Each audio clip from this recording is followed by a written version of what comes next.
English Podcast and Conversation. Episode 1, about tips to start learning and speaking English confidently. All right, everyone, welcome back for another deep dive. Today, we're going to be tackling something a little different.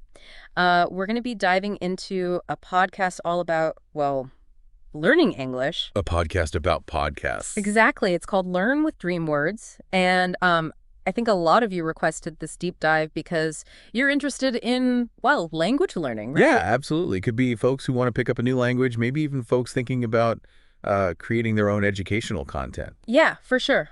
And what's really cool is that we have the transcript of their very first episode, so we're kind of getting a behind-the-scenes look at how they try to hook listeners. Yeah, how do they make learning English sound, fun?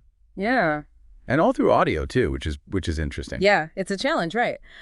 So one of the first things that really jumped out at me when I was reading through the transcript was how they frame learning English. It's not like this intense race to the finish line or anything. It's a journey. It's a journey, right? Exactly. And I think that's a really smart approach, wouldn't you say? Oh, absolutely. I mean, it kind of takes the pressure off right away, and it encourages you to kind of relax and actually enjoy the process. Yeah, and I feel like that's a big part of it, right? Like if you can make it fun, if you can make it enjoyable, then people are more likely to stick with it. Right.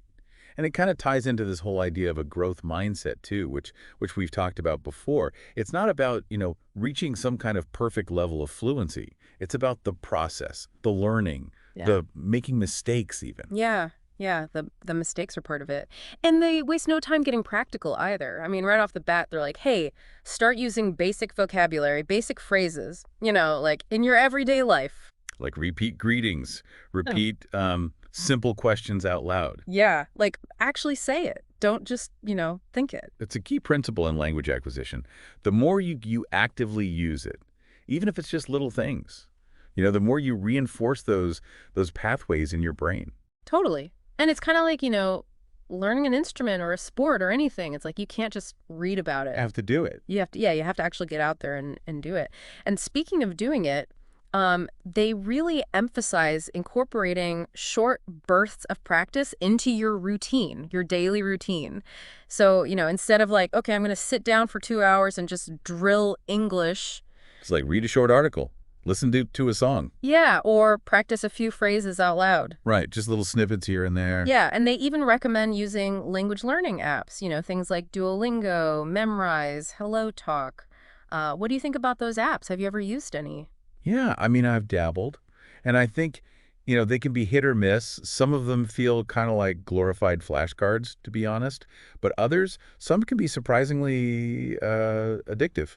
Yeah, they can be really well designed, and they can be, a good way to kind of get that little hit of practice throughout the day.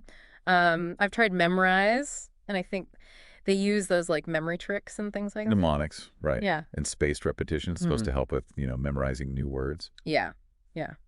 Have you tried HelloTalk? I have. I haven't used it consistently, but it's interesting because it connects you with native speakers for like a language exchange. So, you can actually practice what you're learning with real people, Yeah. Oh, that's great. So it's like, you're getting that actual real world application of what you're learning. That's fantastic. So we've got this emphasis on, active practice, building consistency, using technology to kind of supplement learning.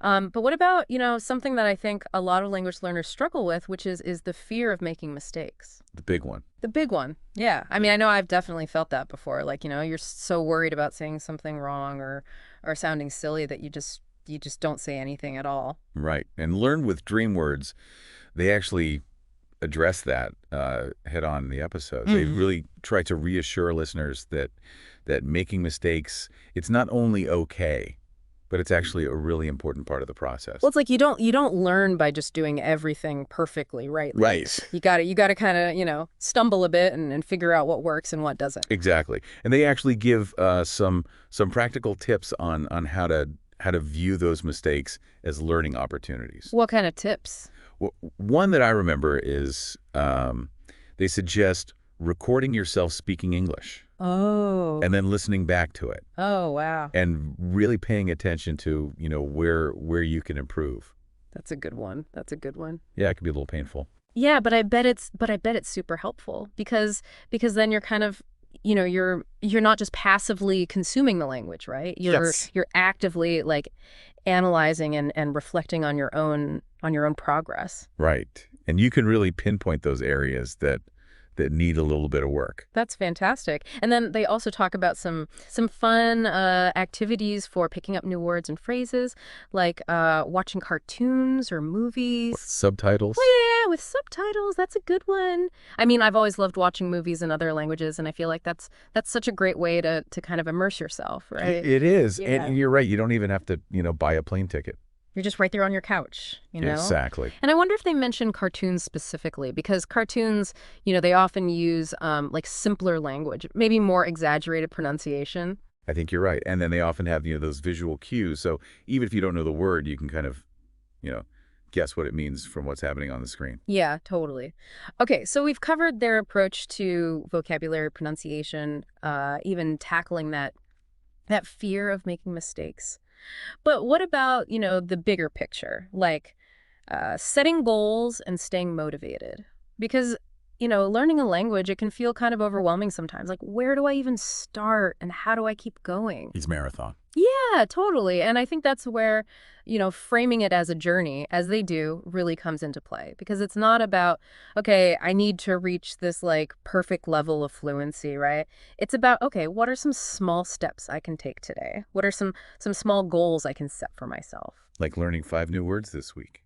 Or having a 5-minute conversation in English every day. Right. And it's about celebrating those small wins too, and building that consistency. And one thing they also emphasize is finding a speaking partner. Someone to practice with. Yeah. Yeah, someone to practice with regularly. Could be, a friend, a family member. You could even find a language partner online. There's tons of websites and apps for that now. There are. Yeah. And I think, it's really crucial because ultimately language is about communication. It's about connecting, yeah. It's about connecting with other people. And you can't really, truly master a language without actually using it, in real life. In conversations. Yeah, in conversations. It's, it's like learning to dance. You can practice the steps, by yourself in your living room. But the real magic happens when you, get out on the dance floor with a partner. Yeah. That's a great analogy. Okay, so far this Learn with DreamWords podcast, it sounds like a pretty well-rounded approach, I'd say. Yeah, I'm impressed. They've covered a lot in this first episode: vocabulary, pronunciation, finding speaking partners, motivation, setting goals. All the key ingredients. Yeah, but one thing I'm kind of curious about is how they specifically address pronunciation. Because I feel like that's something that can be a real sticking point for a lot of learners, myself included. Oh, yeah, absolutely. And you know what? That's actually a perfect segue into the next section of our deep dive, because we're gonna dig into their pronunciation tips and tricks and see what they recommend for mastering those tricky English sounds. I like it. So, shall we? Let's do it. So pronunciation. It's funny you should mention that, because it was one of the things that really stood out to me when I was going through this transcript. You know how a lot of language learning resources, they just give you those generic tips, like, oh, listen carefully, or practice speaking slowly. Yeah, just be more confident. Right. Like, that's not helpful. No, it's not. You need actual technique. Exactly. And Learn with DreamWords, they actually do a good job of breaking it down and giving you the actual tools to work with. Okay, I like it. I'm intrigued. So what do they recommend? Well, they start with something that's actually super important, but a lot of people overlook it, which is syllable awareness. Syllable awareness. Yeah. So like, you know how English has all these weird stress patterns? Oh, yeah. Like, it's not always on the first syllable or the last syllable. Nope. And that can really trip up learners. Oh, yeah. I remember when I was learning French, I used to stress every syllable equally. And my French friends would just like die laughing. Right. Because it sounds so robotic. It's like, bonjour. And Learn with DreamWords, they get that. Yeah. They're like, hey, you gotta break the word down into syllables. You gotta figure out which syllable gets the emphasis. They even recommend like tapping it out. Oh, I like that. Yeah. That's a great tip. So you can kind of get a feel for the rhythm, Yeah. the natural flow of English. The music of the language. Exactly.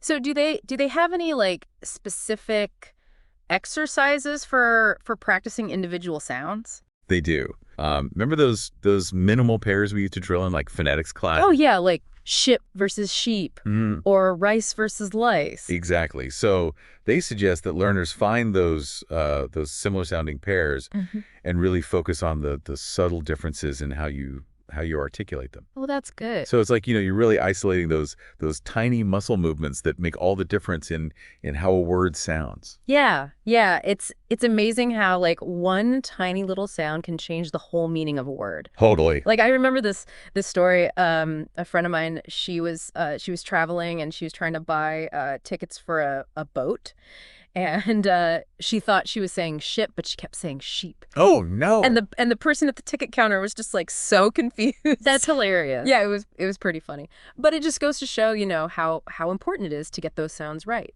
It really does.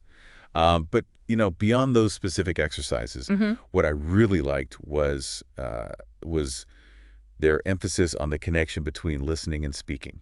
Ooh, that's interesting. Yeah, you can't produce the sounds if you can't hear them. Right. Makes sense. So they really drive home the point that good pronunciation, it starts with active listening. Okay. Like really paying attention to how native speakers pronounce words, how they use intonation, the rhythm, all that stuff. Yeah.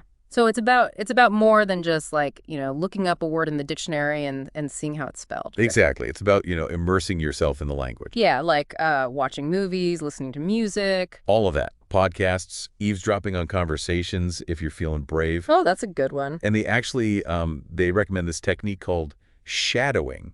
Have you ever heard of that? Shadowing. Okay. Wow. So shadowing is basically you listen to a recording of a native speaker. Yeah. And you try to mimic their pronunciation and their intonation as closely as possible. Oh, wow. Like you're their shadow. Oh, that's cool. I like that. So it's really challenging. Yeah, I bet. But it's also incredibly effective because you're basically training your mouth to move the same way. And you're really like, you're forced to pay attention to all those little details that you might not otherwise notice. Exactly.